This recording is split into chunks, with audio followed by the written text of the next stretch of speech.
Acá vamos entonces a comprender un tema muy importante que son el de los iones. Y digo que es muy importante porque para nuestro laboratorio tenemos que tener esto muy claro a la hora de comprender la reacción que va a ocurrir allí y poder comprender por qué sucede. Entonces, hay que tener también claro que todos los elementos de la tabla periódica, absolutamente todos los que aparecen allí, eh, están hechos de átomos y tienen dos estructuras muy importantes. Uno que es el núcleo, que es en donde vamos a encontrar toda la parte de los neutrones, toda la parte de los protones. Ese núcleo es, en el caso, por ejemplo, de un elemento como el hidrógeno, si yo sé que el hidrógeno posee, voy a dibujarlo por acá, si yo sé que el hidrógeno, que es el primer elemento de la tabla periódica, posee un protón, es decir, tiene una carga positiva, también va a tener un neutrón. Pero todos los elementos de la tabla periódica son eléctricamente neutros. Eso quiere decir que si tiene una carga positiva, también va a tener una carga negativa para que equilibren cargas y sean neutros. Por lo tanto, va a tener un electrón y va a tener un protón.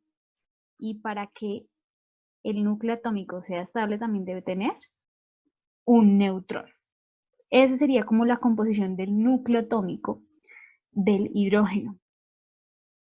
Recordemos que en la corteza, que es la otra parte del átomo, vamos a encontrar allí los electrones. Entonces, primero hay que tener en cuenta que todos los átomos de nuestra tabla periódica son neutros, no tienen más carga positiva, ni menos carga negativa, ni así.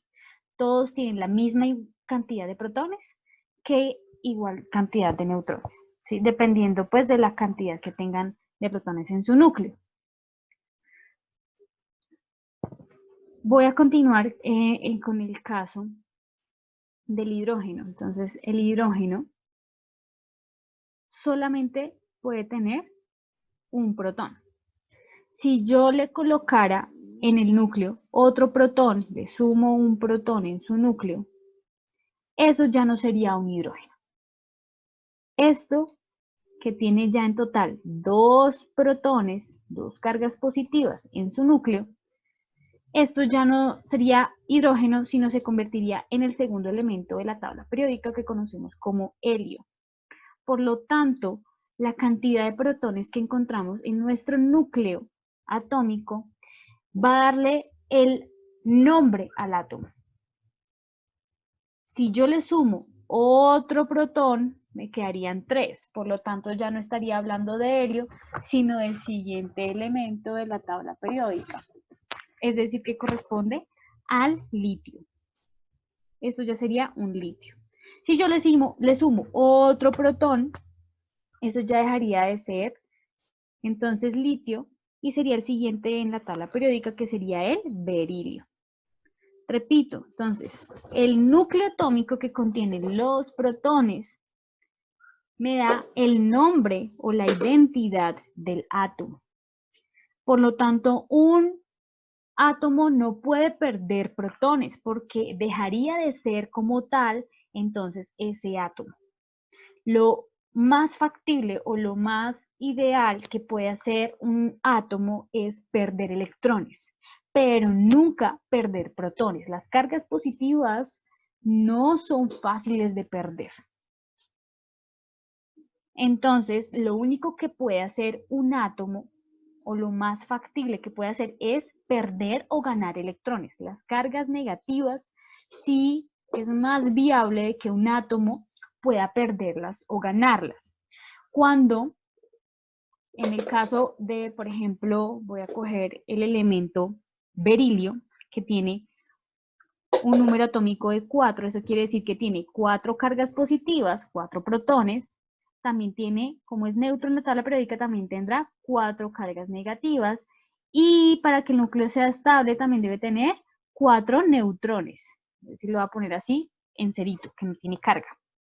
Eso es la composición neutral del átomo de berilio.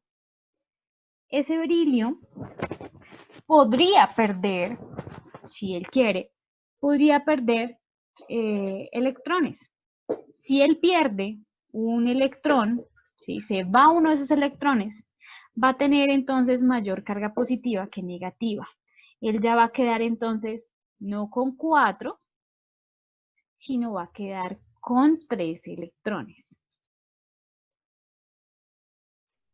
Cuando las cargas negativas son menores que las cargas positivas, o al revés, perdón, sí, cuando las cargas positivas son menores a las cargas positivas, o puede ser también que este pueda ganar un electrón.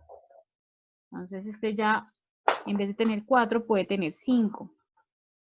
Cuando es diferente la carga negativa a la carga positiva, a eso se le conoce como un ion.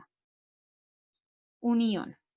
Un ion es un átomo que ya no tiene igual cantidad de cargas positivas que negativas. Es decir, ya no es neutro. Ese átomo ya no es neutro. Tiende, si tiene más cargas negativas, tiende a ser eléctricamente negativo. Pero si fuera al revés, si este no fuera el caso del berilio, que tiene 5 electrones, sino que tuviera, por ejemplo, 3 electrones, este sería un átomo que tiende a ser eléctricamente positivo, porque tiene más cargas positivas que cargas negativas. Entonces, a ese tipo de átomos, repito, se le conocen como iones. Miremos entonces el ejemplo de la diapositiva que tenemos acá. Tenemos un átomo de oxígeno. El átomo de oxígeno tiene 8 protones y 8 electrones para que sea eléctricamente neutro. Acá nos lo dicen, es un átomo neutro. Pero cuando él gana 2 electrones, miren, suma 2 electrones, entonces esos 8 electrones más 2 me dan 10 electrones. Entonces tiene más cargas negativas que cargas positivas. A ese tipo de ion que tiene más carga negativa, se le conoce como anión, y acá lo vemos en esta imagen. Cuando tiene más carga negativa, se le conoce como anión. Y cuando tiene más cargas positivas, porque perdió electrones, entonces se le llama catión. Eso es lo que nos está mencionando en esta imagen.